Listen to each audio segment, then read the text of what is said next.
बंदी छोड़ सतगुरु रामपाल जी परमेश्वर जी की जय हो।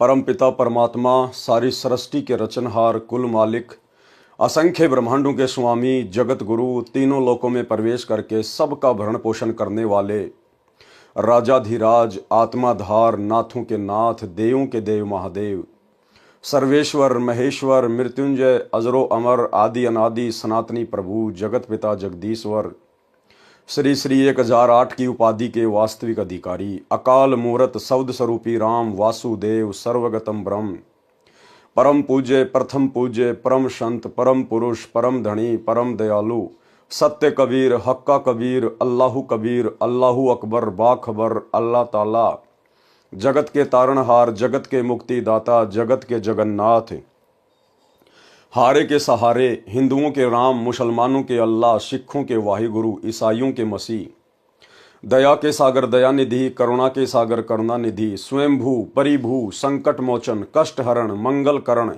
दुख भंजन अविगत कबीर निर्विकार निर्विषम परमात्मा अलय अलेख सतगुरु आदि अनादि सतगुरु असली मर्यादा पुरुषोत्तम असली राम असली कृष्ण असली घनश्याम असली मुरारी राजाओं के राजा महाराजाओं के महाराजा शहंशाहों के शहंशाह सम्राटों के सम्राट भगवानों के भगवान अल्लाहों के अल्लाह प्रभुओं के प्रभु मसीहाओं के मसीह सच्चे वाहिगुरु बाबाओं के बाबा पीरों के पीर सेठों के सेठ जगत सेठ सावरसा सेठ सर्वगुण संपन्न अनंत कोटि कलाओं के स्वामी अनंत कोटि ब्रह्मांडों के नायक योगियों में महायोगी ध्यानियों में महाध्यानी सिद्धों में परम सिद्ध ज्ञानियों में तत्वज्ञानी ब्रह्म ज्ञानी महाज्ञानी परम ज्ञानी सर्वश्रेष्ठ ज्ञानी विज्ञानी युवा कबीर समर्थ कबीर असमवात अमित ओजा सच्चे रहनुमा करीम अल्लाह सुभान अल्लाह दुनिया के अंतिम पैगंबर 8 सितंबर 1951 से गांव धनाना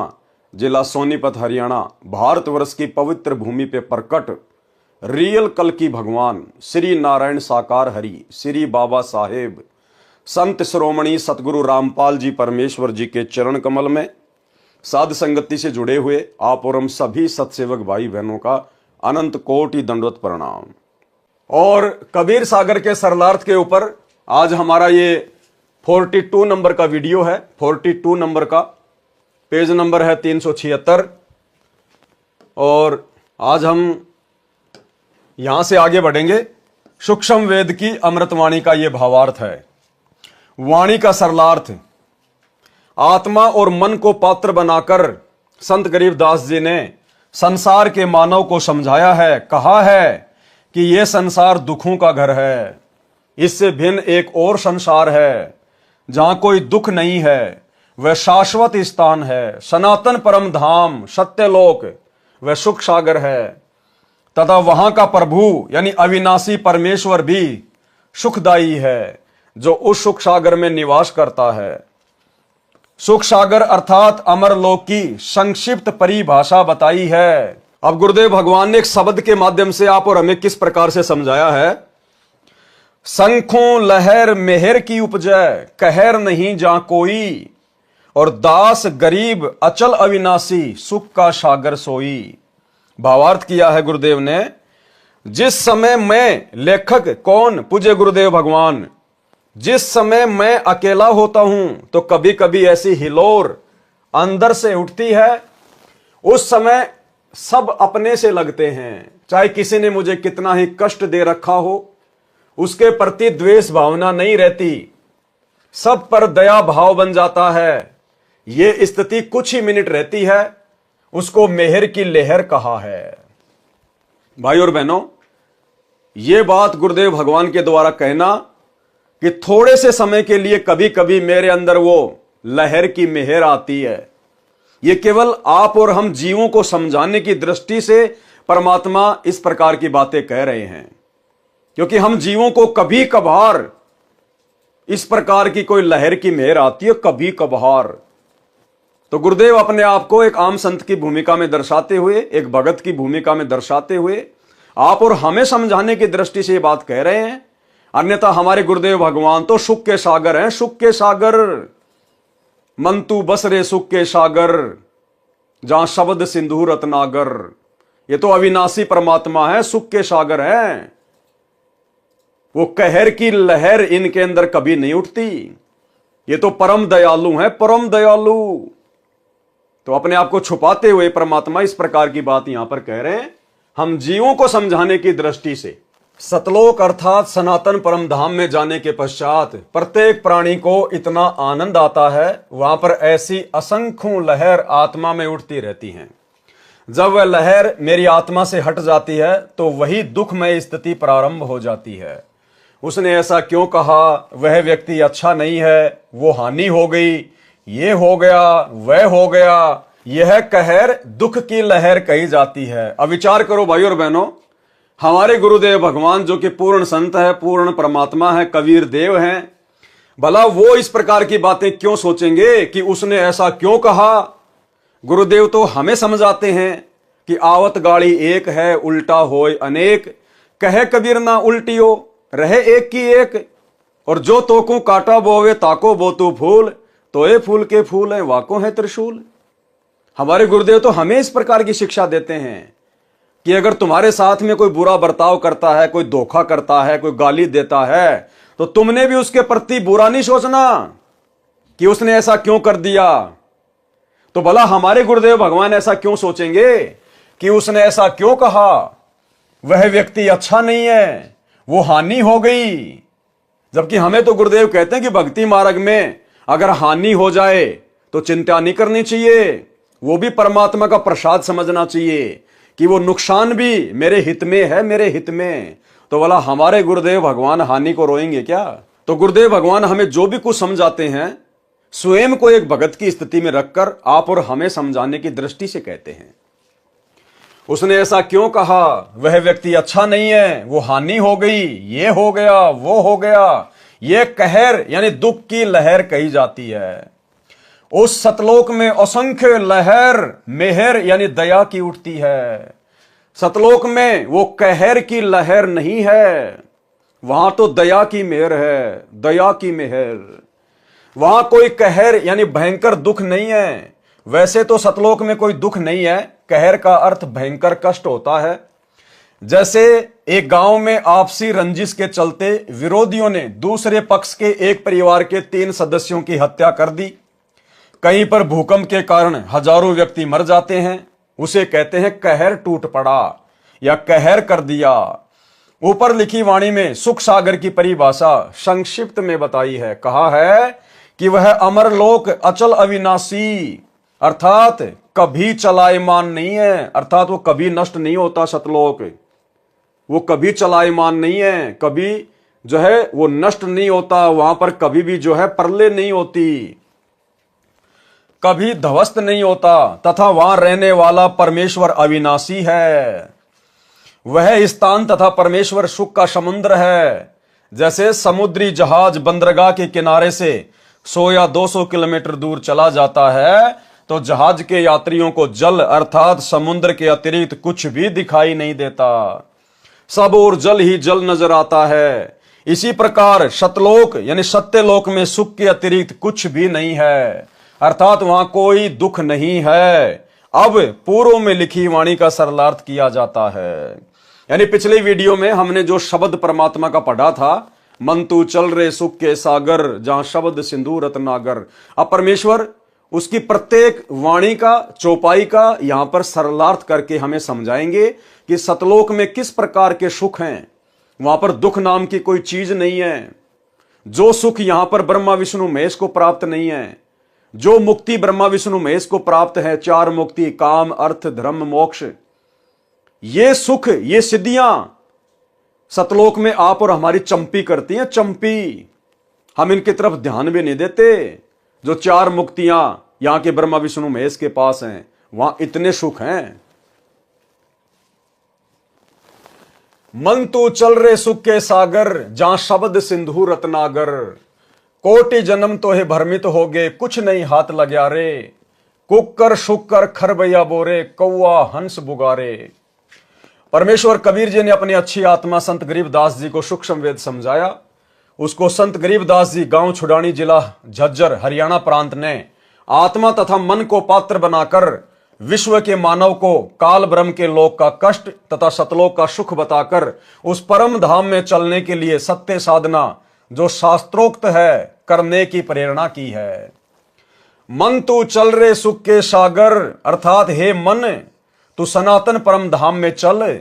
शब्द को अविनाशी अर्थ किया है क्योंकि शब्द नष्ट नहीं होता। इसलिए तो दास बार बार कहता है कि वो जो सार शब्द है, वो जो शब्द है वो हमारा गुरु है। हम हैं शब्द शब्द हम माही, और हमसे भिन्न और कछु नाही।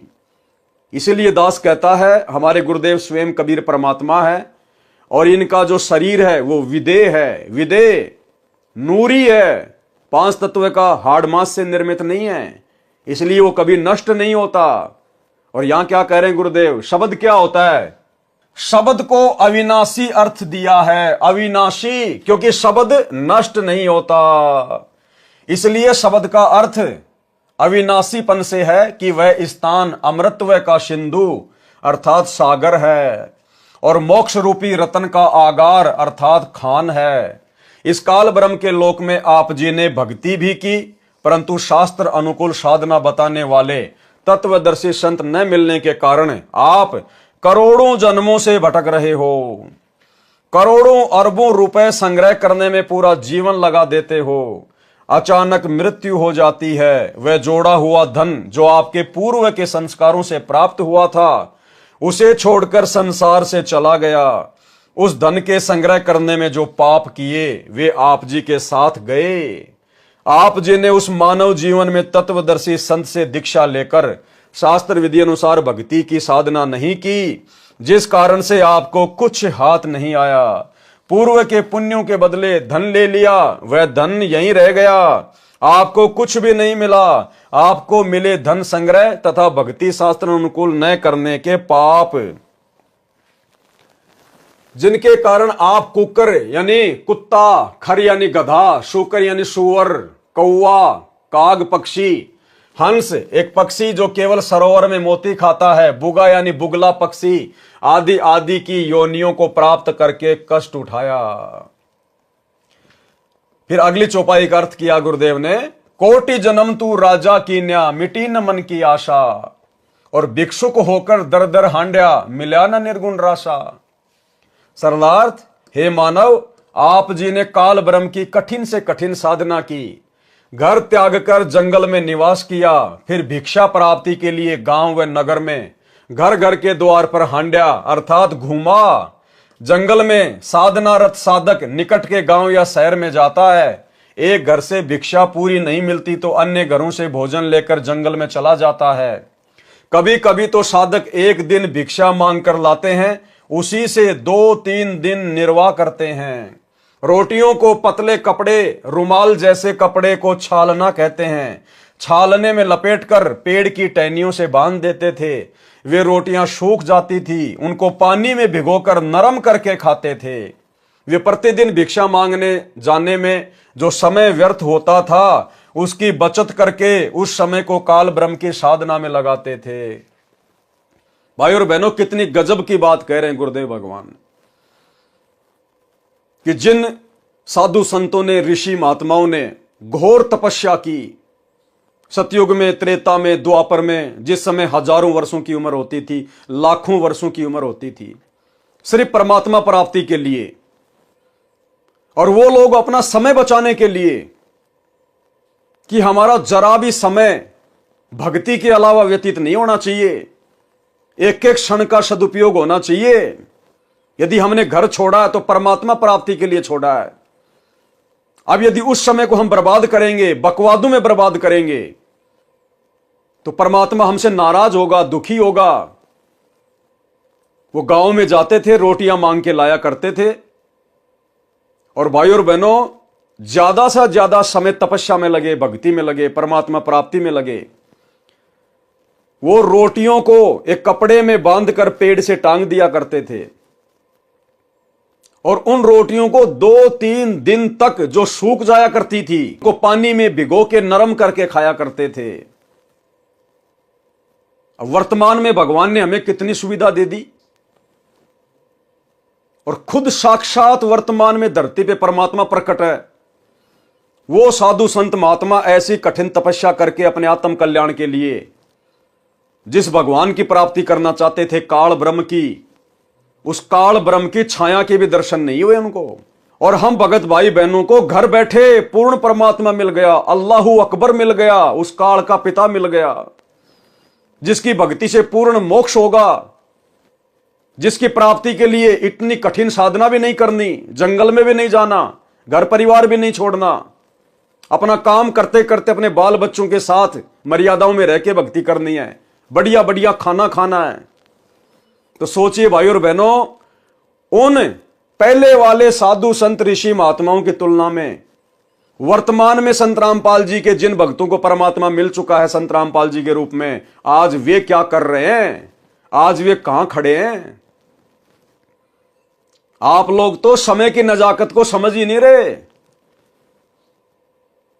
अपने कोऑर्डिनेटरों के कहने से, गुरुदेव के परिवार के कहने से दुनिया भर की तो तुम राजनीतिक रैलियों में धक्के खाते हो।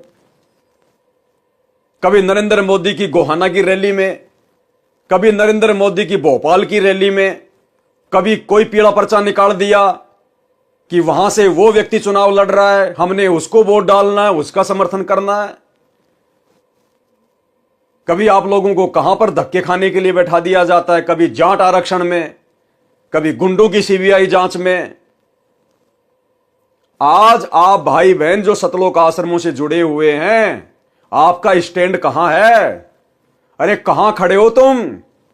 कैसे परमात्मा तुमसे प्रसन्न होगा?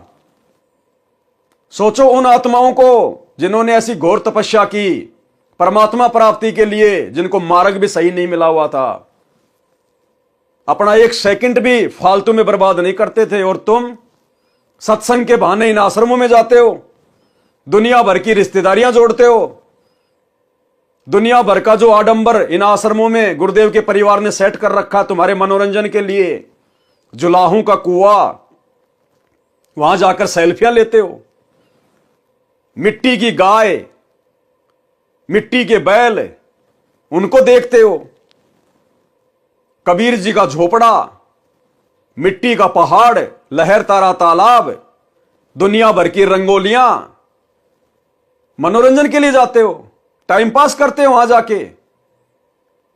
परमात्मा कितना नाराज होगा, कल्पना भी नहीं कर सकते। समय की नजाकत को समझो। पूर्ण ब्रह्म परमात्मा काल का भी बाप धरती पे प्रकट है हमारे गुरुदेव भगवान के रूप में। अपना परम सौभाग्य समझो, जो बिन बुलाए मेहमान की तरह परमात्मा आ गया। आप और हमने कभी सपने में भी नहीं सोचा था इस भगवान और भक्ति के बारे में। इस भगवान ने आके हमारा हाथ पकड़ा है। अपनी नालायकी के चलते, अपनी अज्ञानता के चलते हाथ मत छुड़ाओ परमात्मा से। समय का सदुपयोग करो, ज्ञान को आधार बनाओ, साध संगति से जुड़े हुए भाई बहनों से शिक्षा लो। ड्रामेबाजी नहीं चलेगी। आने वाले समय में जिसकी मर्यादा होगी, जिसके पास भक्ति धन होगा, उसका बचाव होगा। रोटियों को पतले कपड़े, रुमाल जैसे कपड़े को छालना कहते हैं। छालने में लपेटकर पेड़ की टहनियों से बांध दिया करते थे। वे रोटियां सूख जाती थी, उनको पानी में भिगोकर नरम करके खाते थे। वे प्रतिदिन भिक्षा मांगने जाने में जो समय व्यर्थ होता था, उसकी बचत करके उस समय को काल ब्रह्म की साधना में लगाते थे। भावार्थ है कि जन्म मरण से छुटकारा पाने के लिए, अर्थात पूर्ण मोक्ष प्राप्ति के लिए वेदों में वर्णित विधि तथा लोक वेद से घोर तप करते थे। उनको तत्वदर्शी संत न मिलने के कारण निर्गुण रासा अर्थात गुप्त ज्ञान, जिसे तत्व ज्ञान कहते हैं, वह नहीं मिला। क्योंकि यजुर्वेद अध्याय 40 मंत्र 10 में तथा चारों वेदों का सारांश रूप श्रीमद् भगवत गीता अध्याय 4 श्लोक 32 तथा 34 में कहा है कि जो यज्ञों द्वारा अर्थात धार्मिक अनुष्ठानों का विस्तृत ज्ञान स्वयं सच्चिदानंद घन ब्रह्म अर्थात परम अक्षर ब्रह्म अपने मुख कमल से बोलकर सुनाता है, वह तत्व ज्ञान अर्थात सूक्ष्म वेद है। गीता ज्ञानदाता ब्रह्म ने कहा है कि उस तत्व ज्ञान को तू तत्व ज्ञानियों के पास जाकर समझ। उनको दंडवत प्रणाम करने से, नम्रता पूर्वक प्रश्न करने से, ये परमात्म तत्व को भली भांति जानने वाले तत्वदर्शी संत तुझे तत्व ज्ञान का उपदेश करेंगे। अब भाई और बहनों, ये परमात्म तत्व को भली भांति कौन जान सकता है? ना तो 21 ब्रह्मांड का स्वामी ये काल जान सकता, ना 7 संख ब्रह्मांड का स्वामी अक्षर पुरुष जान सकता। इन दोनों भगवानों को भी कंप्लीट परमात्म तत्व नहीं है, पूर्ण तत्व ज्ञान नहीं है, तो भला संत रामपाल जी के पास कैसे आ गया? इसका मतलब सतगुरु रामपाल जी जो परमात्म ज्ञान से, तत्व ज्ञान से भली भांति परिचित हैं, वे कोई 21 ब्रह्मांड के सामान्य प्राणी नहीं है आप और हमारी तरह। वे आप और हमारी तरह कोई मां के गर्भ से जेर में लिपटकर जन्म लेकर नहीं आए। ये लीला परमात्मा हमारी चरम दृष्टि को धोखा देने के लिए कुछ भी करता है। ये स्वयंभू परमेश्वर है, स्वयं प्रकट होता है। सतगुरु रामपाल जी अर्थात इस कबीर परमात्मा को जन्म देने में दुनिया की कोई भी माता समर्थ नहीं है। ये गलती ना करना अपने गुरु जी को मानुष मान के उनका जन्मदिन मना के अवतरण दिवस के नाम पे 8 सितंबर को इन आश्रमों में। ये स्वयंभू परमेश्वर है। परमात्म तत्व को, तत्व ज्ञान को केवल परमात्मा ही जान सकता है। उस परमेश्वर के विषय में और किसी को यहां पर जानकारी नहीं होती, ना हो सकती। वो परमेश्वर स्वयं ही इस पृथ्वी पर मनुष्य रूप में प्रकट होता है, जिसको फिर तत्वदर्शी संत कहते हैं, जगत गुरु कहते हैं। तो अपने गुरु को हल्के में लेने की गलती ना करना, मानुष मानने की गलती ना करना। परमात्म तत्व को भली भांति जानने वाले तत्वदर्शी संत तुझे तत्व ज्ञान का उपदेश देंगे।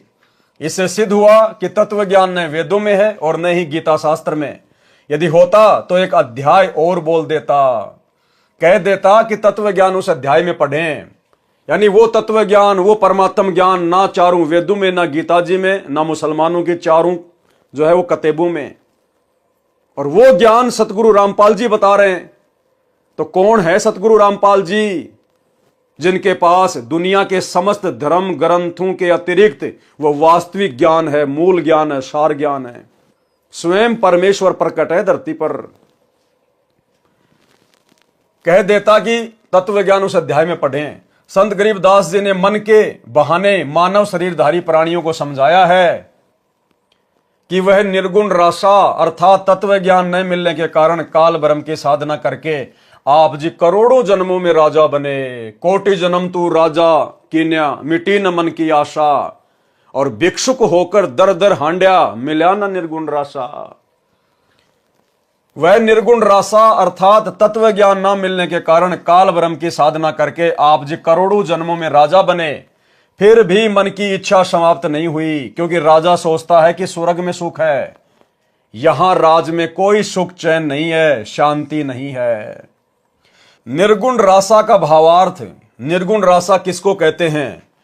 निर्गुण का अर्थ है कि वह वस्तु तो है परंतु उसका लाभ नहीं मिल रहा। निर्गुण जैसे आसमान में बादल तो हैं, बादलों में पानी तो है, लेकिन वो पानी निर्गुण रूप में है। हम अपनी प्यास नहीं बुझा सकते। उसके लिए तो उस पानी को जो निर्गुण रूप में बादलों में है, उसको सरगुण रूप में आना पड़ेगा, उसको बरसात के रूप में नीचे आना पड़ेगा, तब हमारी फसल में पानी लगेगा, तब हम लोग पानी पी सकते हैं। निर्गुण का मतलब है वस्तु तो है परंतु हम उसका कोई लाभ नहीं उठा सकते। बादल हैं, बादलों में पानी है, लेकिन वो निर्गुण रूप में है, हम उसका लाभ नहीं उठा सकते। ठीक इसी प्रकार परमात्मा सतलोक में निर्गुण रूप में है, लेकिन हम उसका लाभ नहीं उठा सकते। जब वही परमात्मा धरती पर सरगुण रूप में आता है, संत रूप में आता है, तब हम उनकी शरण प्राप्त करके और असंख्य लाभ उठा सकते हैं। निर्गुण रासा का भावार्थ है, निर्गुण का अर्थ है कि वह वस्तु तो है परंतु उसका लाभ नहीं मिल सकता।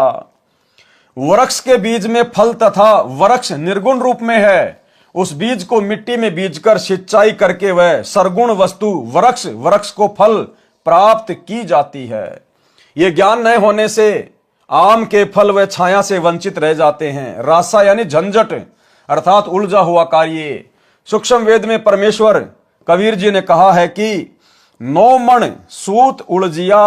9 मण में 360 किलोग्राम वजन होता है। 9 मण में कबीर 9 मण सूत उलझिया, ऋषि रहे झकमार। और सतगुरु ऐसा सुलझा दे उलझे न दूजी बार।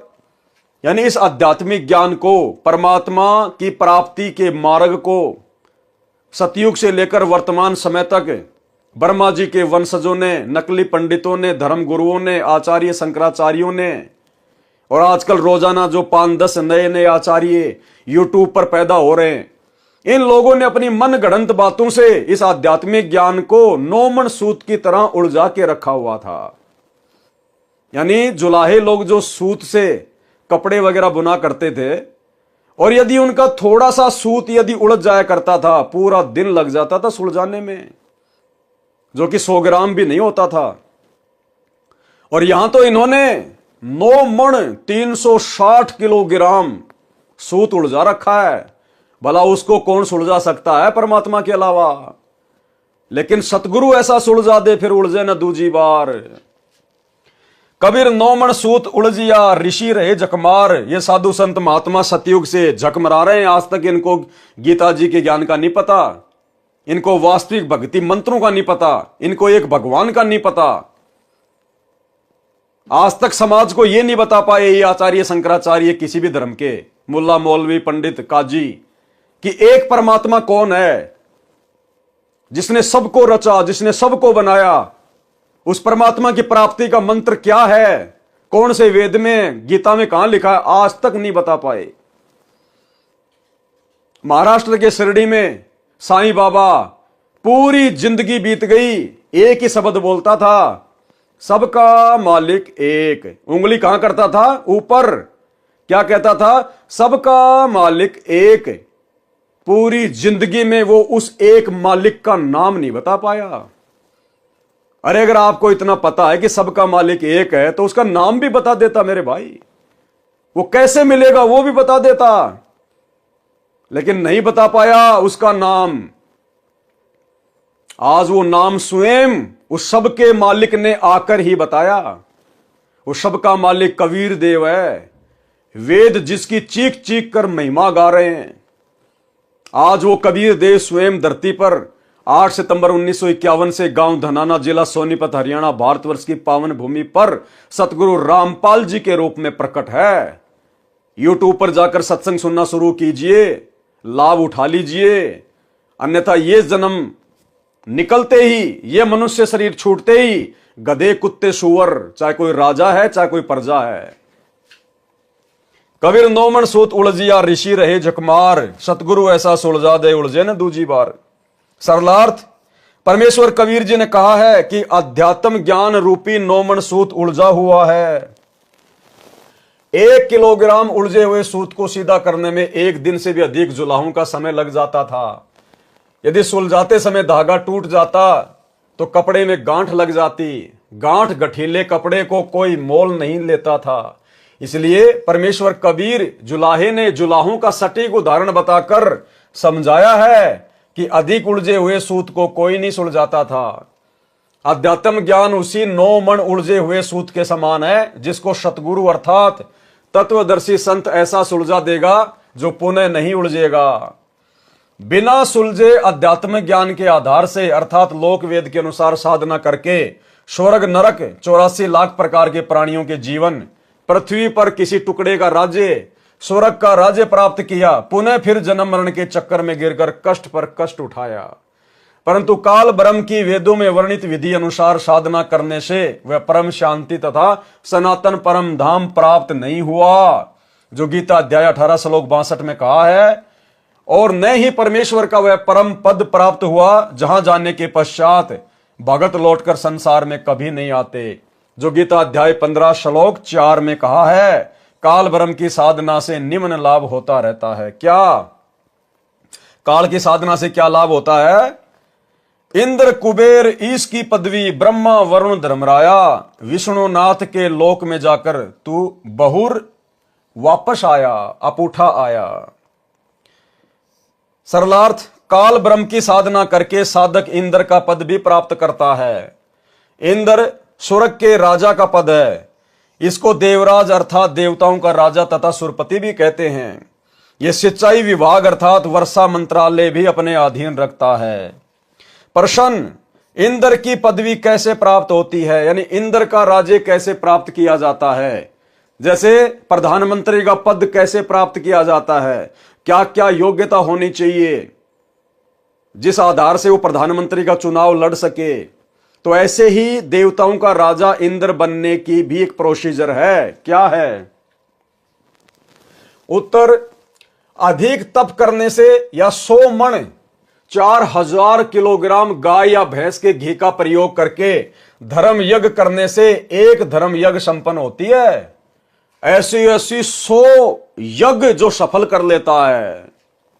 ध्यान से पढ़ना, या तो अधिक तप करने से या 100 मण यानी 4000 किलोग्राम गाय या भैंस के घी का प्रयोग करके धर्म यज्ञ करने से एक धर्म यज्ञ संपन्न होती है। ऐसी ऐसी 100 धर्म यज्ञ निर्विघ्न यानी बिना किसी बाधा के करने से इंद्र की पदवी साधक प्राप्त करता है।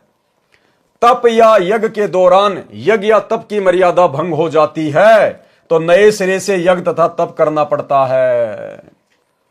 और यही सतगुरु रामपाल जी परमेश्वर जी की भक्ति में है। अगर इस भक्ति को सफल करना है तो जब एक छोटा सा इंद्र का पद, देवताओं का राजा, जिस पद को भोगने के बाद में इंद्र सीधा गधे की योनि में जाता है। एक हरि की भक्ति बिन राजा गधा होए और माटी लदे कुमार की घासन डालक होए। भला उस इंद्र की पदवी को प्राप्त करने की भी मर्यादा है। या तो अधिक से अधिक आपने तप करना पड़ेगा या आपने 100 यज्ञ करनी पड़ेंगी। और यदि 100 यज्ञ करते समय अगर बीच में किसी भी यज्ञ में कोई बाधा उत्पन्न हो गई, कोई मर्यादा खंडित हो गई, क्योंकि काल हर प्रकार से कोशिश करेगा, इंद्र हर प्रकार से कोशिश करता है, क्योंकि उसको पता है कि नीचे धरती पर मेरी इंद्र की पदवी प्राप्त करने योग्य कोई तप कर रहा है, कोई यज्ञ कर रहा है। ऊपर से वो अप्सराएं भेजेगा, वो अप्सराएं उसको अपने प्रेम जाल में फंसाएंगी।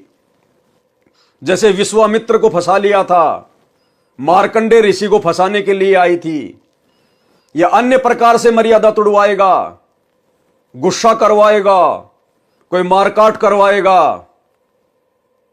एक इंद्र की पदवी भी सहज में प्राप्त नहीं होने देता ये काल। और भाइयों और बहनों, हम तो सतलोक प्राप्ति की भक्ति कर रहे हैं। मर्यादाओं का किस कदर ध्यान रखना होगा, किस कदर काल कोशिश करेगा। और आप तो काल की गोद में बैठ के भक्ति कर रहे हो और अपने आप को सुरक्षित महसूस कर रहे हो। आप तो काल के द्वारा कुप्रेरणा करके संत रामपाल जी के परिवार के माध्यम से भक्तों की मर्यादा तुड़वाने के लिए जो जगह जगह सतलोक आश्रम बनवा दिए गए हैं, आप तो उन काल एजेंटों की गोद में बैठ के अपनी भक्ति सफल करने की सोच रहे हो। और आए दिन तुम्हारी मर्यादा तुड़वाई जा रही है। आपके दान धर्म का 1 करोड़ रुपया जाट भवन बनवाने में दिया जा रहा है। मर्यादा सुरक्षित रह कहां गई तुम्हारी? राजनीति तुमसे करवा दी गई, स्टेडियम तुम्हारे पैसों से बनवा दिया गया, हॉस्पिटल का काम तुम्हारे पैसों से चल रहा है, आश्रमों में रक्तदान, दे दान, दुनिया भर की ड्रामेबाजी, गुंडों की सीबीआई जांच, 5-5 लाख रुपए राजपूत करणी सेना को देना। राजपूत करणी सेना वाले क्या करेंगे? शराब पिएंगे, मांस खाएंगे, बियर पिएंगे, हुक्का पिएंगे, राजनीति में लगाएंगे। हरियाणा के जाट आरक्षण में करोड़ों रुपया चंदे के रूप में तुम भक्तों का दे दिया गया। क्या करेंगे वो जाट? राजनीति में लगाएंगे, हुक्का पिएंगे, शराब पिएंगे। तुम्हारी मर्यादा है कहां सुरक्षित है? तुम्हें होश ही नहीं है तुम क्या कर रहे हो। और बात कर रहे हो तुम सतलोक जाने की। तुम तो इंद्र की पदवी भी प्राप्त करने के योग्य भक्ति नहीं कर रहे। तुम सतलोक आश्रम वालों की मर्यादा तो वर्तमान में इंद्र की पदवी प्राप्त करने योग्य जितनी भी नहीं है, और तुम ठेका लेके बैठे हो सतलोक जाने का। सतलोक के लिए तो सिर काट के चढ़ाना पड़ेगा अपने गुरुजी के चरणों में। सिर काटने का मतलब तन मन शीस ईस अपने पे जो पहलम चोट चढ़ावे, जब कोई राम भगत गति पावे। और अपना तन मन धन और शीश अपने गुरुदेव को सौंपने का मतलब है गुरुदेव की मर्यादाओं से 1 इंची भी बाहर ना निकलना, चाहे पूरा संसार बैरी क्यों ना हो जाए। भाई घर छूटो चाहे जग रूठो, चाहे रूठो ये संसारा हो। अरे कौन सुनेगा फिर मेरी काल लोक में जय गुरु रूठ गया मेरा हो। जबकि तुम लोगों ने तो वर्तमान में हिसार जेल में बैठे हुए अपने गुरु को खून के आंसू रुला डाले, खून के आंसू। हिसार जेल से आने वाली ऑडियो में रोजाना गुरु दुखी होकर तुम लोगों को डांटता है, धिक्कारता है कि अच्छे इंसान तो जगत वाले भी ऐसा नहीं करते जो तुम भगत कर रहे हो। कोऑर्डिनेटर बन गए तो तुम कोई खुदा बन गए क्या? अपनी माता बहनों के साथ में, गुरु बहनों के साथ में गंदी गंदी हरकतें करते हो। आए दिन तुम्हारा गुरु तुम्हें डांटता रहता है। कहां बैठे हो भाई साहब? तुम तो इंद्र के लोक में जाने के योग्य भी भक्ति नहीं कर पा रहे। क्या कह रहे हैं परमात्मा? ऐसी ऐसी 100 धर्म यज्ञ निर्विघ्न, निर्विघ्न यानी कोई किसी प्रकार की बाधा ना कर सके। ऐसी ऐसी 100 धर्म यज्ञ निर्विघ्न करने से इंद्र की पदवी साधक प्राप्त करता है। तप या यज्ञ के दौरान यज्ञ या तप की मर्यादा भंग हो जाती है तो नए सिरे से यज्ञ तथा तप करना पड़ता है। भाई दूसरा जन्म लेना पड़ेगा, नए सिरे से भक्ति शुरू करनी पड़ेगी। अब तुम लोग अपनी मर्यादाओं को इतना फाड़ चुके हो कि गुरुदेव भगवान के द्वारा टाके भी नहीं लगाए जा सकते। अर्थात तुम नाम भी इतनी बार शुद्ध करवा चुके हो कि अब तो शुद्धिकरण का ऑप्शन भी समाप्त हो चुका है। अब तो नए सिरे से जन्म लेना पड़ेगा, नए सिरे से जन्म। और भाई अगले जन्म में क्या होगा फिर वो तो अगला जन्म ही बताएगा। जब इस जन्म में तुम कोई तीर नहीं मार सके, अगले जन्म में भला क्या तुम तोप चलाओगे? सफल होने पर ही इंद्र की पदवी प्राप्त होती है। इस प्रकार इंद्र की पदवी प्राप्त होती है। प्रश्न, इंद्र का शासन काल कितना है? मृत्यु उपरांत इंद्र के पद को छोड़कर प्राणी किस योनि को प्राप्त करता है? उत्तर, इंद्र स्वर्ग के राजा के पद पर 72 चौकड़ी अर्थात 72 चतुर्युग तक बना रहता है। 72 चतुर्युग तक इंद्र का शासन काल होता है। 72 चतुर्युग क्या है? एक चतुर्युग होता है सतयुग, त्रेता, द्वापर, कलयुग। इन चारों युगों को मिलाकर एक चतुर्युग कहा जाता है। और एक चतुर्युग की आयु होती है 43,20,000 वर्ष। यानी सतयुग की शुरुआत से लेकर कलयुग के अंत तक चारों युगों का एक चतुर्युग का जो समय होता है वो होता है 43,20,000 वर्ष। ऐसे ऐसे 72 चतुर्युग तक इंद्र शासन करता है, शासन। और जब उसका शासनकाल पूरा हो जाता है या बीच में कोई दूसरा व्यक्ति इंद्र की गद्दी प्राप्त करने योग्य कोई तप कर लेता है, कोई यज्ञ कर लेता है, तो उस इंद्र को बीच में भी हटा दिया जाता है। इतने समय तक वो शासन करता है। इंद्र स्वर्ग के राजा के पद पर 72 चौकड़ी अर्थात 72 चतुर्युग तक बना रहता है। एक चतुर्युग में सतयुग, त्रेता, द्वापर तथा कलयुग का समय होता है, जो 17,28,000 यानी सतयुग का जो समय होता है वो होता है 17,28,000 का। 12,96,000 वर्ष का समय होता है त्रेता युग का। और 8,64,000 वर्ष का समय होता है द्वापर युग का। और 4,32,000 वर्ष का समय होता है कलयुग का। क्रमशः सतयुग, त्रेता, द्वापर, कलयुग का समय अर्थात 43,20,000 वर्ष का समय एक चतुर्युग में होता है। ऐसे ऐसे बने 72 चतुर्युग तक वह साधक इंद्र के पद पर स्वर्ग के राजा का सुख भोगता है। एक कल्प अर्थात ब्रह्मा जी के एक दिन में जो 1008 चतुर्युग का होता है। अब ब्रह्मा जी का तो एक दिन ही 1008 चतुर्युग का होता है। 14 जीव इंद्र के पद पर रहकर अपना किया पुण्य कर्म भोगते हैं। यानी ब्रह्मा जी के एक दिन में 14 इंद्र अपना शासन काल पूरा करके मर जाते हैं। 14 जीव इंद्र के पद पर रहकर अपना किया पुण्य कर्म भोगते हैं। इंद्र के पद को भोगकर वे प्राणी गधे का जीवन प्राप्त करते हैं। इंद्र की, देवताओं के राजा की, जिसकी पूजा की जाती है, जिसकी महिमा की जाती है, सुरपति, वो जब अपना शासनकाल पूरा कर लेता है तो सीधा गधे की योनि में आता है धरती पर, कुम्हार के नीचे। फिर ऐसे ही कष्ट भोगता है, जितना सुख प्राप्त किया उससे कहीं ज्यादा फिर दुख भोगेगा यहां पर।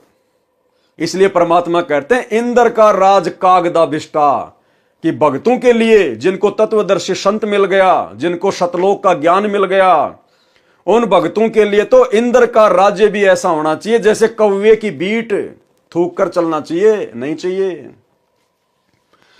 कथा मार्कंडे ऋषि तथा अप्सरा का संवाद। एक समय बंगाल की खाड़ी में मार्कंडे ऋषि तप कर रहा था। इंद्र के पद पर विराजमान को यह शर्त होती है कि तेरे शासन काल में 72 चौगड़ी युग के दौरान यदि पृथ्वी पर कोई व्यक्ति इंद्र का पद प्राप्त करने योग्य तप या धर्म यज्ञ कर लेता है और उसकी क्रिया में कोई बाधा नहीं आती है तो उस साधक को इंद्र का पद दे दिया जाता है और वर्तमान इंद्र से वह पद छीन लिया जाता है। इसलिए जहां तक संभव होता है इंद्र अपने शासन काल में किसी साधक या तप का धर्म यज्ञ पूर्ण नहीं होने देता, उसकी साधना में भंग करा देता है, चाहे कुछ भी करना पड़े। अब भाई और बहनों, वर्तमान में इंद्र को टेंशन हो रही है जबरदस्त तरीके से, क्योंकि इंद्र को इस बात का तो पता है नहीं कि आप और हम भगत भाई बहन सतलोक के लिए भक्ति कर रहे हैं। इंद्र के पद की तरफ तो हम थूकते भी नहीं, पीठ करके भी नहीं सोते। लेकिन इंद्र को थोड़ी इस बात का पता है। आप और हमें गुरुदेव भगवान ने जो भक्ति दे रखी है, जो 5 यज्ञ दे रखे हैं, इंद्र की गद्दी प्राप्त करने के लिए जो 100 यज्ञ करनी पड़ती है ना, उतने यज्ञ तो हम एक दिन में कर लेते हैं। एक दिन में हमें गुरुदेव ने 5 यज्ञ दे रखी है। एक यज्ञ ज्ञान की, यदि हम रोजाना 1 घंटा भी बैठकर ध्यान से सत्संग सुनते हैं, हमारी एक यज्ञ पूरी हो जाती है। आप और हम मात्र 1 घंटे अगर ध्यान से बैठकर सत्संग सुनते हैं, मर्यादा में रहकर, हमारी एक यज्ञ पूर्ण हो जाती है। दूसरी यज्ञ ध्यान की, यानी सत्संग को ध्यान से सुनना, मंत्रों को ध्यान से करना, आरती को मन लगा के करना, ध्यान से करना, वो होती है ध्यान यज्ञ। अपनी मर्यादाओं का ध्यान रखना, ध्यान यज्ञ, वो हमारा दूसरा यज्ञ हो गया। तीसरी यज्ञ हवन की। हम अपने घर पर प्रतिदिन गाय या भैंस के देसी घी से खड़ी बत्ती वाला दीपक जलाते हैं। रोजाना हमारा एक हवन यज्ञ बन रहा है। चौथी यज्ञ है दंडवत करना, प्रणाम यज्ञ। हम अपने गुरुदेव को दिन में कितनी बार दंडवत करते हैं? हर बार हमें एक यज्ञ का लाभ मिलता है। लेकिन मिलेगा किसको? हर किसी को नहीं मिलेगा कि नाम ले लिया, गुरु जी को दंडवत कर रहे हैं, यज्ञ हो गई। नहीं, आपको बार बार समझाया जाता है कि दंडवत यज्ञ का लाभ कैसे मिलेगा। जिस समय आप अपने गुरु को ही अपना इष्ट मानकर और शरीर के 8 अंगों सहित दंडवत प्रणाम करोगे। नित्य नियम में पढ़ते हो ना रोजाना, अष्ट अंग से दंडवत प्रणामा, संध्या प्रात करे निष्कामा। ये 8 अंग कौन कौन से हैं जो पृथ्वी से स्पर्श होना चाहिए? उसके बाद गुरु को ही अपना इष्ट मानना है। आपके गुरु के अलावा यदि आपके घर में किसी और की फोटो मिल गई, गरीबदास जी की, दादा गुरु जी की, पंडित चिदानंद जी की, दाढ़ी मूछ वाले नकली कबीर की, तो आपकी दंडवत, आपका हवन यज्ञ, आपका ज्ञान यज्ञ, आपका ध्यान यज्ञ कभी कंप्लीट नहीं हो सकता। आपने यदि अपने गुरु के रहते सहते अगर जून के महीने में दाढ़ी मूछ वाले नकली कबीर का कबीर प्रगट दिवस मना लिया, किसी आश्रम में जाके मना लिया, आपका कोई भी यज्ञ, 5 यज्ञ में कोई भी यज्ञ आपका सफल नहीं हो सकता। इसकी कंप्लीट जानकारी साथ संगति के वीडियो देखते रहिए, आपको मिल जाएगी। अनेकों बार वीडियो बनाकर आप लोगों को समझाया गया है। तो इस प्रकार के यज्ञ आप और हम भाई बहन रोज कर रहे हैं, रोज। तो इंद्र को ऊपर टेंशन हो रही है, उसका सिंहासन डोल जाता है, क्योंकि अब सतगुरु रामपाल जी की संगत में केवल उनके साथ संगति से जुड़े हुए भगत ही अपनी 5 यज्ञ को निर्विघ्न रूप से रोजाना सफल कर रहे हैं। वास्तव में यदि संत रामपाल जी की संगत में किसी की यज्ञ सफल हो रही है तो केवल सत्सेवकों की, क्योंकि पूरी टर्म एंड कंडीशन के साथ में यदि कोई भक्ति कर रहा है, पांचों यज्ञ कर रहा है, तो संत रामपाल जी के भगत साथ संगति से जुड़े हुए। तो इंद्र का जो सिंहासन है वो बुरी तरह से डोल रहा है, बुरी तरह से उसके समझ में नहीं आ रहा। अब वो तोड़ने का प्रयास करेगा। फिर जब उसको पता चलेगा साहब ऐसे ऐसे संत रामपाल जी के भगत हैं और वो लोग साहब ये धार्मिक यज्ञ कर रहे हैं, तो इंद्र घबराया हुआ है। अब घबराया हुआ इंद्र क्या करेगा? मर्यादा तोड़वाएगा। किनकी? जिनके ऊपर गुरु का पूरा आशीर्वाद नहीं है। गुरु का पूरा आशीर्वाद किनके ऊपर नहीं होगा? जो गुरु को अपना इष्ट नहीं मानते, जो गुरु की मर्यादाओं में नहीं रहते, गंदी राजनीति भी करते रहते हैं, राजनेताओं की रैलियों में धक्के खाते रहते हैं, कोई पीला पर्चा निकाल दे वैसा ही कर लेते हैं, समय पे आरती नहीं करते, मोबाइल में लगा के बाथरूम में भाग जाते हैं। पांचों यज्ञ जिनकी सफल नहीं हो रही, तो अब वो क्या करेगा? सत्सेवकों पे तो उसका जोर चलेगा नहीं, क्योंकि सत्सेवकों को तो परमात्मा ने अपनी गोद में बैठा रखा है, रक्षा कवच बना रखा है। अब वो क्या करेगा? इन आश्रमों में, आश्रमों से जुड़े हुए भक्तों को इनके ऊपर नजर जाएगी। और काल ने क्या किया? सबकी मर्यादा तोड़वा दी। इंद्र ने देखा रे ये तो मूर्खों का टोल है, मूर्खों का टोल। इनका गुरु तो ज्ञान देके चला गया जेल में, और ये तो ना अपने गुरु की एक मानते ना कुछ और। ये तो लातों के भूत हैं, भेड़ चाल में चलते हैं। जैसे जानवर को डंडे से हाँका जाता है, ऐसे ही इनको कोऑर्डिनेटरों के द्वारा हाँका जा रहा है, गुरुदेव के परिवार के द्वारा हाँका जा रहा है। तो काल ने देखा कि इनकी मर्यादा तोड़वाना तो बड़ा आसान है, क्योंकि ये तो अंध भगत हैं। ये अपने गुरुदेव के ज्ञान का तो इस्तेमाल करते ही नहीं, अपना बुद्धि विवेक तो लगाते नहीं। तो काल ने पकड़ा उन लोगों को जिन लोगों के ऊपर संगत अंधविश्वास करती है। तो काल ने पकड़ा गुरुदेव के दोनों लड़कों को, गुरुदेव की दोनों लड़कियों को, इन कोऑर्डिनेटरों को, आश्रम संचालकों को, कि संगत तो इनके ऊपर अंधा विश्वास करती है, इनको अपने गुरु के ज्ञानवान से कोई लेना देना नहीं है। और आज वही सब के सब लोग काल के एजेंट बनकर आप लोगों के ढंग से ऐसी तैसी करवा रहे हैं, मर्यादा तोड़वा के ढंग से। उसकी साधना भंग करा देता है, चाहे कुछ भी करना पड़े। जब इंद्र को उसके दूतों ने बताया कि बंगाल की खाड़ी में मार्कंडे नामक ऋषि तप कर रहे हैं, इंद्र ने मार्कंडे ऋषि का तप भंग करने के लिए उर्वशी भेजी। सर्व श्रृंगार करके देवपरी मार्कंडे ऋषि के सामने नाचने गाने लगी। उर्वशी ने अपनी सिद्धि से उस स्थान पर बसंत ऋतु जैसा वातावरण बना दिया। मार्कंडे ऋषि ने कोई उत्सुकता नहीं दिखाई। उर्वशी ने कमर का नाड़ा तोड़ दिया, निर्वस्त्र हो गई, नगन नंगी हो गई, निर्वस्त्र हो गई। तब मार्कंडे ऋषि बोले, हे बेटी, हे बहन, हे माई, आप ये क्या कर रही हो? आप यहां गहरे जंगल में अकेली किस लिए आई हो? अब सोचिए भाई और बहना, कहां मार्कंडे ऋषि, कहां हम? वो काल की पूजा करने वाला, ओम नाम की कमाई करने वाला, वो भी इतना दृढ़ था। इंद्र की पत्नी आ गई जो कि सबसे सुंदर है, और अपनी कमर का नाड़ा तक तोड़ दिया, नंगी होके खड़ी हो गई सामने। जंगल के अन्य जो तपस्वी थे वो तो देख के ही वो तो हो गए फैल। और मार्कंडे ने कहा कि हे माई, हे बहन, ये बेटी तू क्या कर रही है? कपड़े पहन, क्यों आई यहां पर? और हम वर्तमान में संत रामपाल जी भगवान के भगत, और क्या हालत हो रही है? अपनी ही गुरु बहनों को नहीं छोड़ रहे। सतलोक आश्रमों में अपने खुद की गुरु बहनों को भी नहीं छोड़ रहे, उनके ऊपर भी कुदृष्टि डाल रहे हैं, गंदी दृष्टि डाल रहे हैं। मैं नहीं कह रहा, खुद संत रामपाल जी कह रहे हैं कि मेरे पास जेल में ऐसी ऐसी भी शिकायतें आती हैं कि माता बहनों को गंदे गंदे मैसेज भी करते हैं। अब जो गंदे गंदे मैसेज करेगा वो और क्या क्या गंदे गंदे काम करता होगा। और गुरुदेव कह रहे हैं ऐसे दुष्ट ना तो कोऑर्डिनेटर के लायक है और ना भगत कहलाने के लायक है। सुन लो अपने गुरुदेव के मुकम्मल से।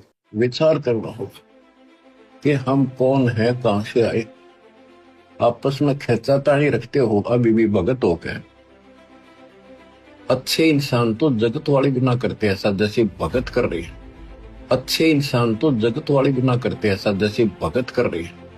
अच्छे इंसान तो जगत वाले गुनाह करते हैं ऐसा जैसे भगत कर रहे हैं।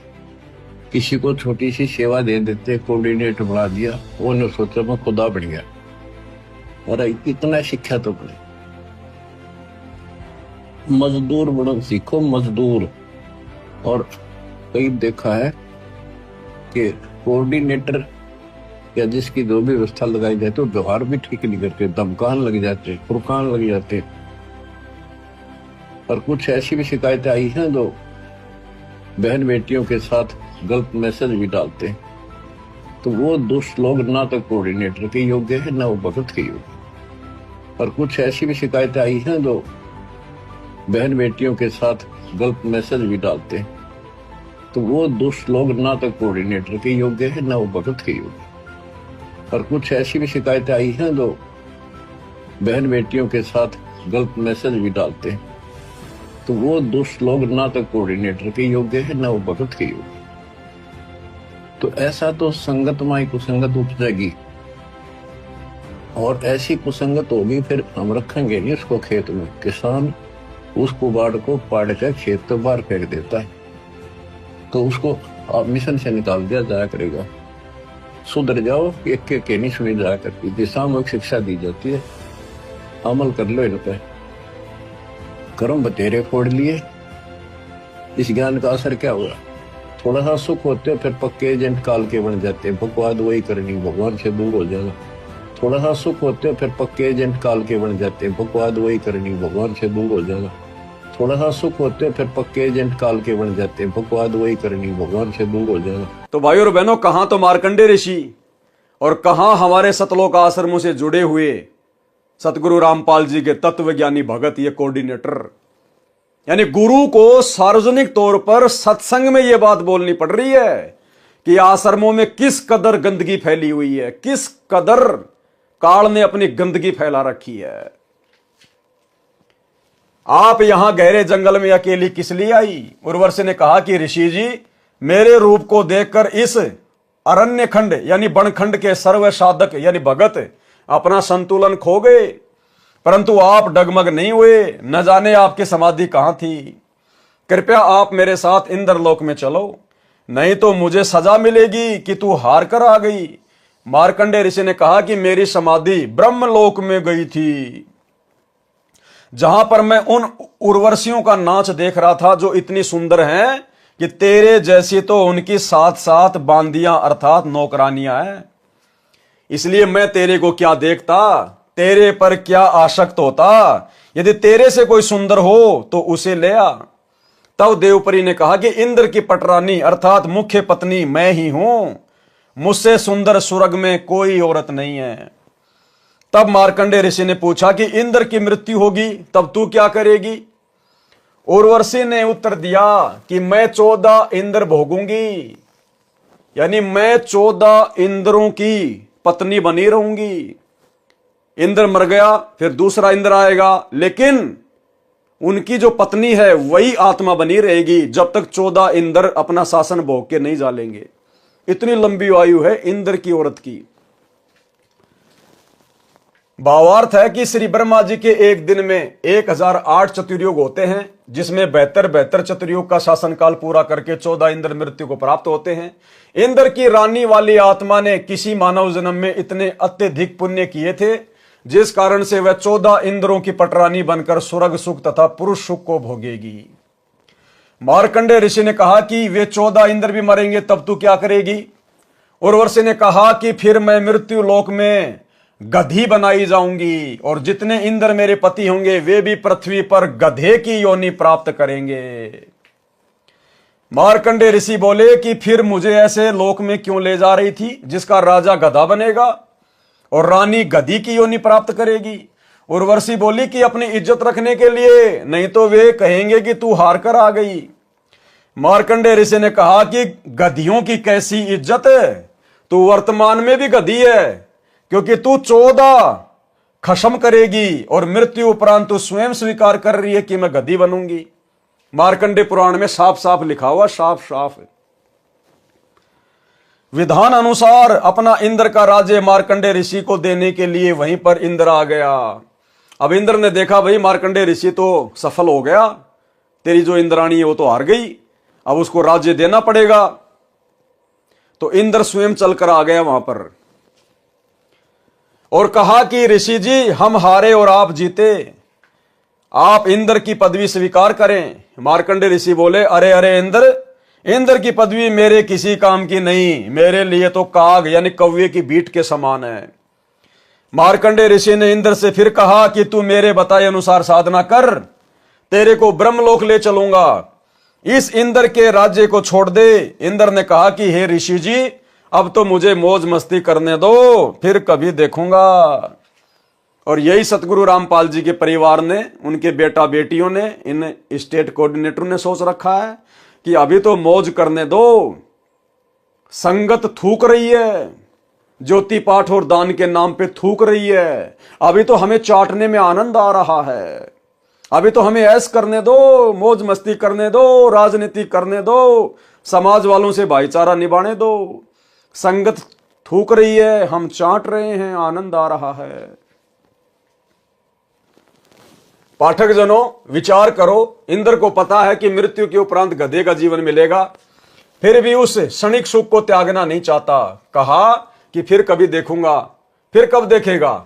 गधा बनने के पश्चात तो कुमार देखेगा कितना वजन गधे की कमर पर रखना है, कहां से डंडा मारना है। ठीक इसी प्रकार इस पृथ्वी पर कोई छोटे से टुकड़े का प्रधानमंत्री, मंत्री, मुख्यमंत्री या राज्य में मंत्री बना है या किसी पद पर सरकारी अधिकारी या कर्मचारी बना है या धनी है, उसको कहा जाता है कि आप भक्ति करो नहीं तो गधे बनोगे।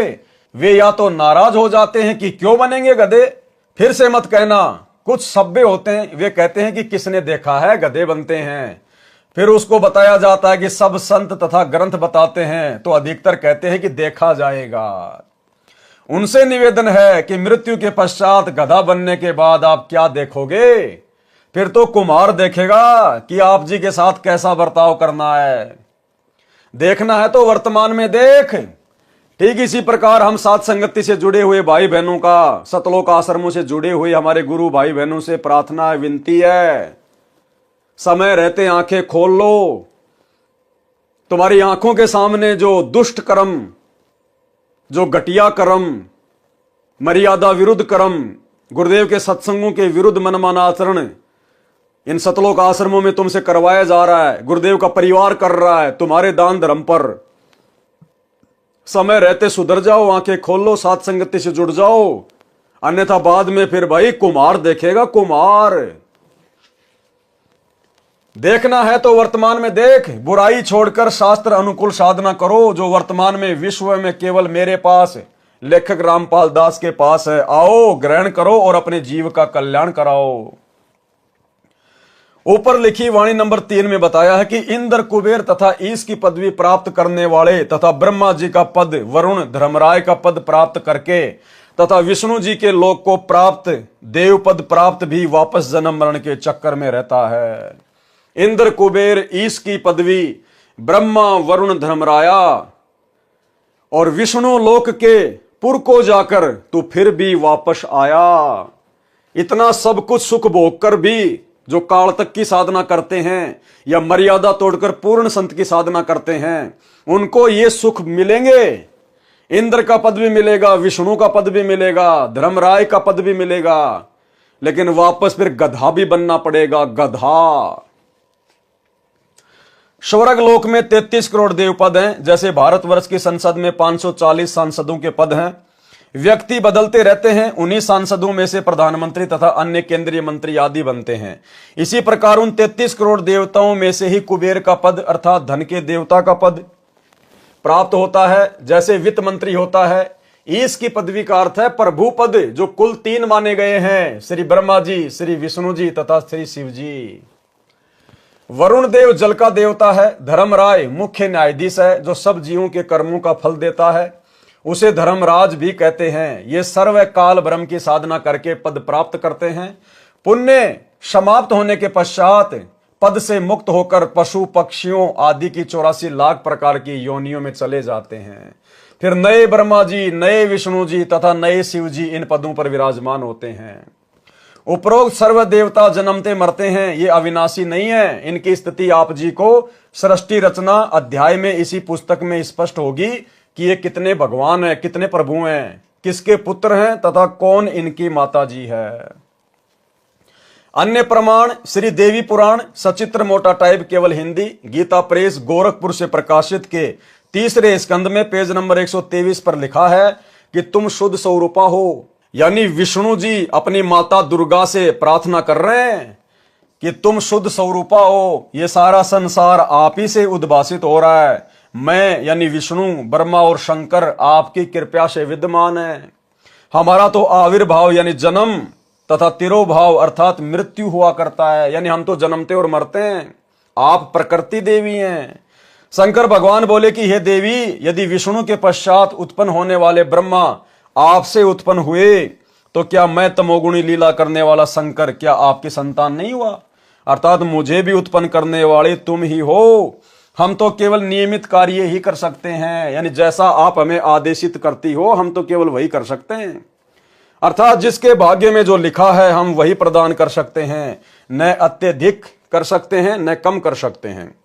पाठक जनों, इस श्री देवी पुराण के उल्लेख से स्पष्ट हुआ कि श्री ब्रह्मा जी, श्री विष्णु जी तथा श्री शंकर जी नासवान हैं।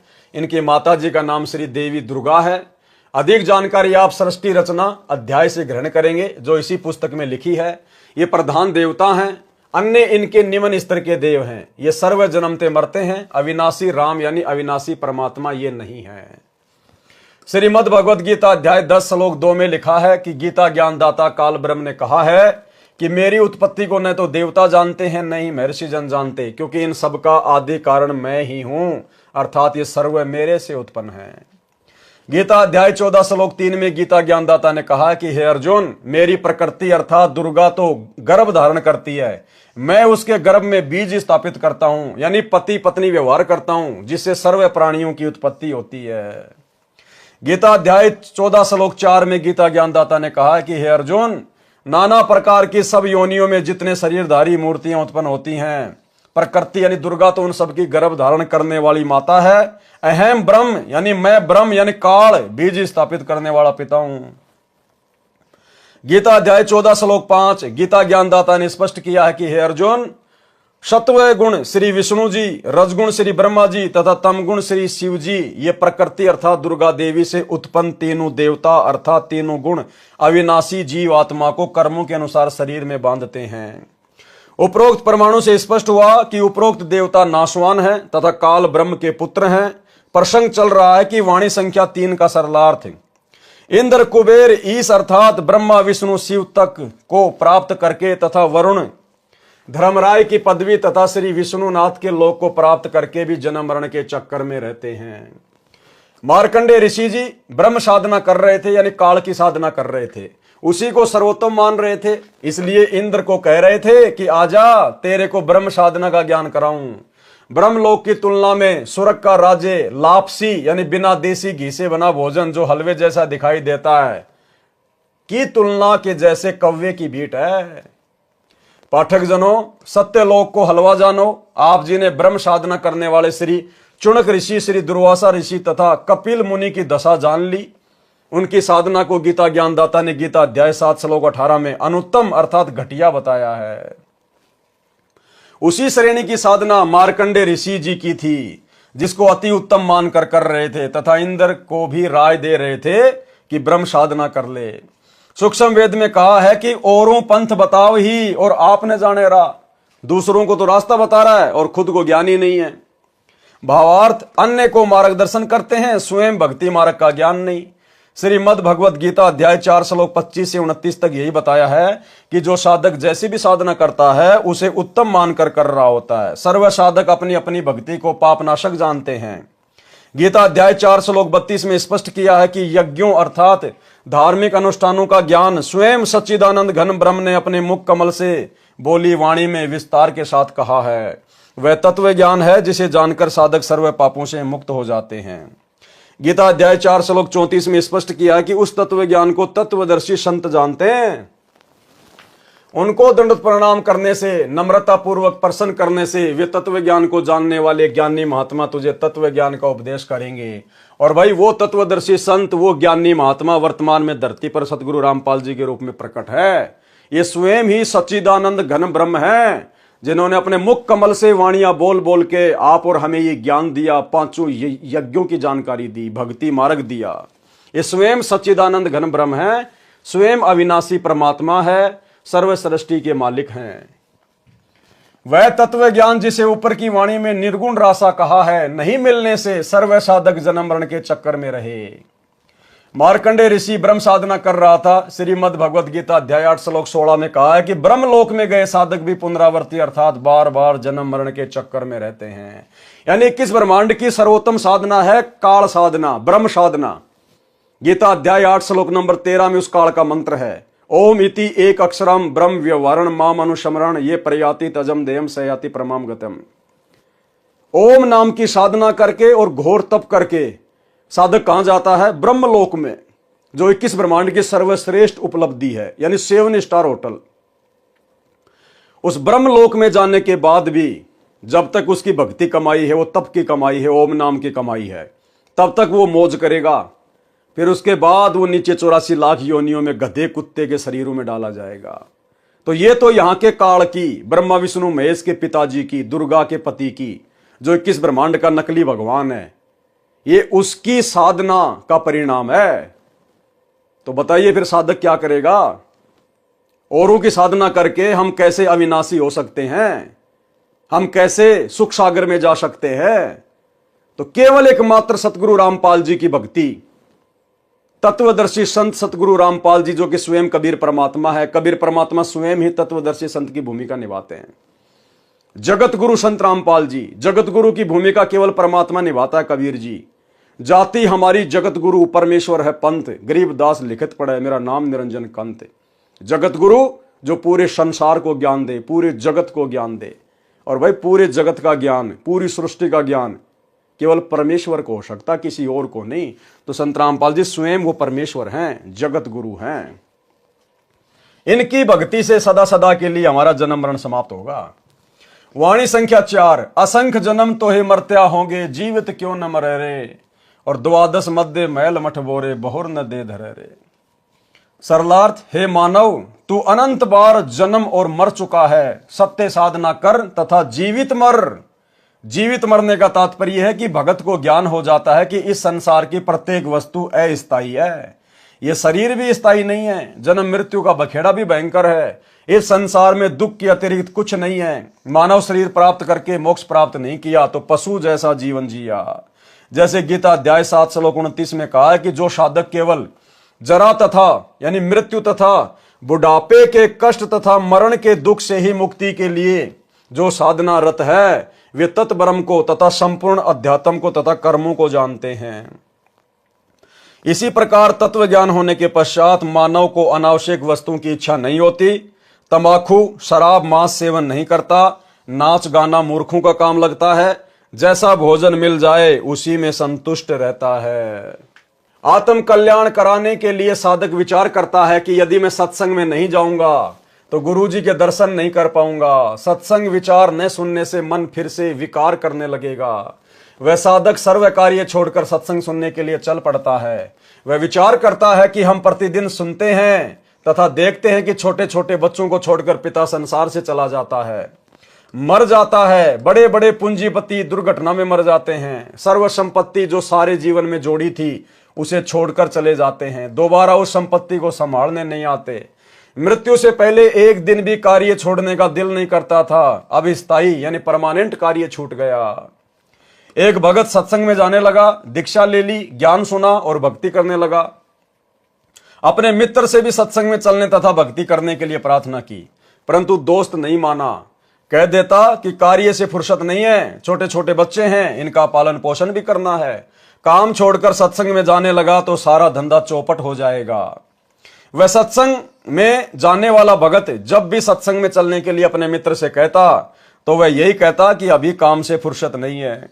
1 साल पश्चात उस मित्र की मृत्यु हो गई। उसकी अर्थी उठाकर नगरवासी चले, साथ साथ सैकड़ों नगर मोहल्ले के व्यक्ति भी साथ साथ चले। सब बोल रहे थे कि राम नाम सत्य है, सत्य बोले गत है। भगत कह रहा था कि राम नाम तो सत है, परंतु आज भाई को फुर्सत है। नगरवासी कह रहे थे कि सत बोल भाई, सत बोले गत है। भगत कह रहा था कि आज भाई को फुर्सत है। अन्य व्यक्ति उस भगत से कहने लगे कि ऐसे मत बोल, इसके घर वाले बुरा मानेंगे। भगत ने कहा कि मैं तो ऐसे ही बोलूंगा। मैंने इस मूर्ख से हाथ जोड़कर प्रार्थना की थी कि सत्संग में चल, कुछ भक्ति कर ले। ये कहता था कि अभी फुर्सत अर्थात समय नहीं है। आज इसको परमानेंट फुर्सत है। छोटे छोटे बच्चे भी छोड़ चला, जिनके पालन पोषण का बहाना करके परमात्मा से दूर रहा। भक्ति करता तो खाली हाथ नहीं जाता, कुछ भक्ति धन लेकर जाता। बच्चों का पालन पोषण परमात्मा करता है। भक्ति करने से साधक की आयु भी परमात्मा बढ़ा देता है। भगत जन ऐसा विचार करके भक्ति करते हैं, कार्य त्याग कर सत्संग सुनने जाते हैं। भगत विचार करते हैं कि परमात्मा न करे हमारी मृत्यु हो जाए, फिर हमारे कार्य कौन करेगा। हम ये मान लेते हैं कि हमारी मृत्यु हो गई, हम 3 दिन के लिए सत्संग में चले, अपने को मृत मान लें और सत्संग में चले गए।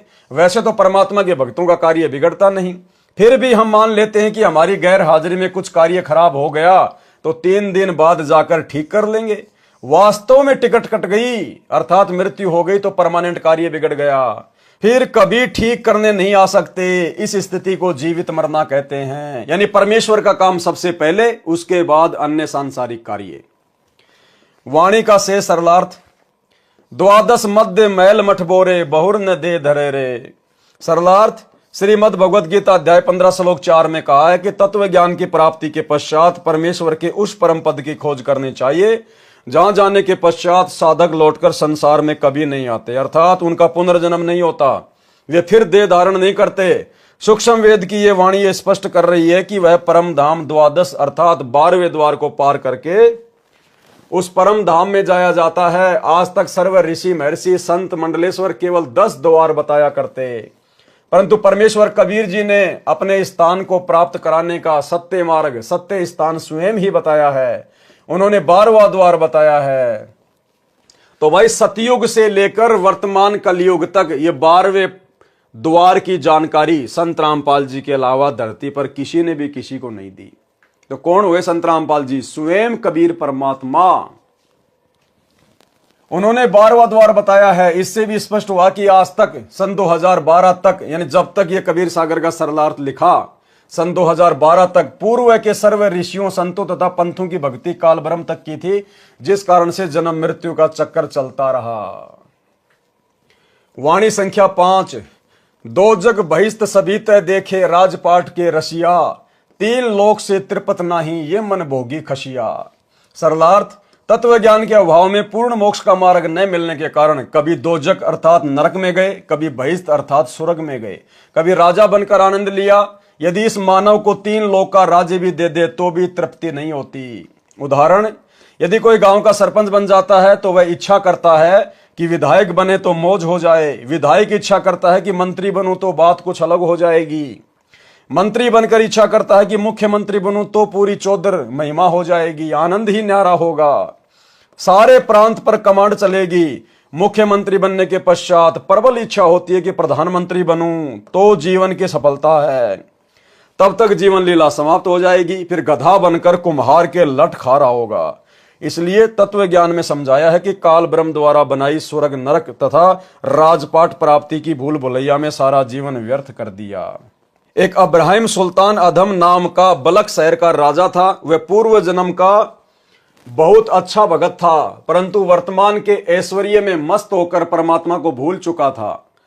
राज के ठाट में तथा महलों में आनंद मान बैठा था। एक दिन परमात्मा कबीर जी सतलोक से आकर एक यात्री का रूप बनाकर राजा के महल में गए तथा कहा कि सराय वाले 1 कमरा किराए पर दे, पैसे बता, रात्रि बितानी है। राजा ने कहा, हे भोले यात्री, आपको ये सराय दिखाई देती है? मैं राजा हूं और ये मेरा महल है। यात्री रूप में परमात्मा ने पूछा कि आपसे पहले इस महल में कौन रहते थे? राजा ने कहा कि मेरे पिता दादा परदादा रहा करते थे।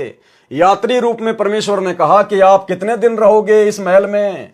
राजा ने कहा कि 1 दिन मैं भी चला जाऊंगा इन्हें छोड़कर। परमेश्वर बोले कि यह सराय अर्थात धर्मशाला नहीं तो क्या है, यह सराय है। जैसे तेरे बाप दादा गए ऐसे ही तू चला जाएगा, इसलिए मैंने महल को धर्मशाला बताया है। राजा को वास्तविकता का ज्ञान हुआ, संसार की इच्छा त्याग कर आत्म कल्याण करवाया, सदा रहने वाला सुख तथा अमर जीवन प्राप्त करने के लिए दीक्षा ली और आजीवन भक्ति की, अपना मानव जीवन सफल किया। वाणी संख्या 6। सतगुरु मिले तो इच्छा मेटे, पद मिल पदे समाना, चल हंसा उस लोक पठाऊं जो आदि अमर स्थाना। सरलार्थ, यदि तत्वदर्शी संत सतगुरु मिले तो उपरोक्त ज्ञान बताकर काल ब्रह्म के लोक की सर्व वस्तुओं से तथा पदों से इच्छा समाप्त करके पद मिले पदे समाना। इसमें एक पद का अर्थ है पद्धति अर्थात शास्त्र विधि अनुसार साधना, वे ऑफ वर्शिप। दूसरे पद का अर्थ है अमरलोक अर्थात स्थान। सतगुरु साधना करवाकर परमेश्वर के उस परम पद की प्राप्ति करवा देता है, जहां जाने के पश्चात फिर लौटकर संसार में कभी नहीं आते। हे भगत, चल तुझे उस लोक में भेज दूं जो आदि अमर स्थान है, अर्थात गीता अध्याय 18 श्लोक 62 में वर्णित सनातन परम धाम है, जहां परम शांति है। वाणी संख्या 7। चार मुक्ति जहां चंपी करती माया हो रही दासी, दास गरीब अभय पद पर से मिले राम अविनाशी। सरलार्थ, उस सनातन परम धाम में परम शांति तथा अत्यधिक सुख है। काल ब्रह्म के लोक में चार मुक्ति मानी जाती हैं, जिनको प्राप्त करके साधक अपने को धन्य मानता है, परंतु वे स्थायी नहीं है। कुछ समय उपरांत पुण्य समाप्त होते ही फिर 84 लाख प्रकार की योनियों में कष्ट उठाता है, परंतु उस सतलोक में चारों मुक्ति वाला सुख सदा बना रहेगा। माया आपकी नौकरानी बनकर रहेगी। संत गरीबदास जी ने बताया है कि अमरलोक में जाने के पश्चात प्राणी निर्भय हो जाता है और उस सनातन परम धाम में वह अविनाशी राम अर्थात परमेश्वर मिलेगा। इसलिए पूर्ण मोक्ष के लिए शास्त्र अनुकूल भक्ति करनी चाहिए, जिससे उस परमात्मा तक जाया जा सकता है। उपरोक्त वाणी तथा पूर्वोक्त विवरण से स्पष्ट हुआ कि श्री ब्रह्मा जी, श्री विष्णु जी तथा शिव जी और इनके पिता काल ब्रह्म अर्थात क्षर पुरुष व अक्षर पुरुष सर्व राम अर्थात प्रभु नाशवान है। केवल परम अक्षर ब्रह्म ही अविनाशी राम अर्थात प्रभु है। उस परमेश्वर की भक्ति से ही परम शांति तथा सनातन परम धाम अर्थात पूर्ण मोक्ष प्राप्त होगा, जहां पर चार मुक्ति का सुख सदा बना रहेगा। माया अर्थात सर्व सुख सुविधाएं साधक के नौकर की तरह हाजिर रहती हैं। सूक्ष्म वेद में कहा है कि कबीर माया दासी संत की उबे दे आशीष, विलसी और लातू छड़ी सुमर सुमर जगदीश। भावार्थ, सर्व सुख सुविधाएं धन से होती हैं, वह धन शास्त्र विधि अनुसार भक्ति करने वाले संत भगत की भक्ति का अन्न उद्देशित उत्पाद बायो प्रोडक्ट होता है। जैसे जिसने गेहूं की फसल बीजी तो उसका उद्देश्य गेहूं का अन्न प्राप्त करना है, परंतु भूस अर्थात चारा भी अवश्य प्राप्त होता है। चारा तूड़ा गेहूं के अन्न का अन्न उद्देशित उत्पाद बायो प्रोडक्ट है। इसी प्रकार सत्य साधना करने वाले को अपने आप धन माया मिलती है, साधक उसको भोगता है, वह चरणों में पड़ी रहती है, अर्थात धन का अभाव नहीं रहता, परंतु आवश्यकता से अधिक प्राप्त रहती है। परमेश्वर की भक्ति करके माया का भी आनंद भगत संत प्राप्त करते हैं तथा पूर्ण मोक्ष भी प्राप्त करते हैं। कबीर सागर के अध्याय आत्मबोध का सारांश संपूर्ण हुआ। सत साहे। तो भाई और बहनों, आज के वीडियो में केवल इतना ही, गुरुदेव भगवान के आशीर्वाद से। और कल रात्रि 8 बजे सभी भाई बहन फिर से दास के Facebook page Pawan Das is live के ऊपर लाइव जुड़ेंगे, एक नए वीडियो के साथ में, एक नई आध्यात्मिक जानकारी के साथ में। गुरुदेव भगवान आप और हमारे ऊपर जिस प्रकार से दया कर रहे हैं, अपने कर कमल से लिखित पुस्तकों के ऊपर वीडियो बनवा रहे हैं, आप और हम भाई बहनों ने प्रत्येक वीडियो से कुछ न कुछ शिक्षा लेकर अपने जीवन में लागू करना है। तभी भाई और बहनों, गुरुदेव भगवान के द्वारा लिखने का, दास के द्वारा वीडियो बनाने का और आप भाई बहनों के द्वारा इतना समय निकालकर सुनने का कोई फायदा होगा। तो आज के वीडियो में केवल इतना ही। सभी भाई बहन वीडियो को ज़्यादा से ज़्यादा शेयर किया करें, खुद भी इन बातों के ऊपर अमल किया करें, गुरुदेव भगवान से प्रार्थना किया करें और हम सब ने इसी मनुष्य जन्म को अपना अंतिम मनुष्य जन्म बनाना है। अपनी भक्ति को पूर्ण मर्यादा में रहकर सफल करना है, गुरु को प्रसन्न करके। और गुरु किन किन कर्मों से दुखी होगा, किन किन बातों से दुखी होगा, वीडियो की शुरुआत में आपको बता दिया गया है। तो ऐसी महागलतियां जो गुरुदेव का कलयुगी परिवार कर रहा है, आश्रम संचालक कर रहे हैं, कोऑर्डिनेटर कर रहे हैं और इन सब के पीछे अंधी होकर चल रही, अंध संगत कर रही है, आप और हम सत्सेवक भाई बहन करने से बचें। तो आज के वीडियो में केवल इतना ही। कल रात्रि 8 बजे फिर से लाइव जुड़ेंगे। तब तक गुरुदेव भगवान हम सबको आज्ञा दे, इजाजत दे, आशीर्वाद दे। बंदी छोड़ सतगुरु रामपाल जी भगवान की जय हो।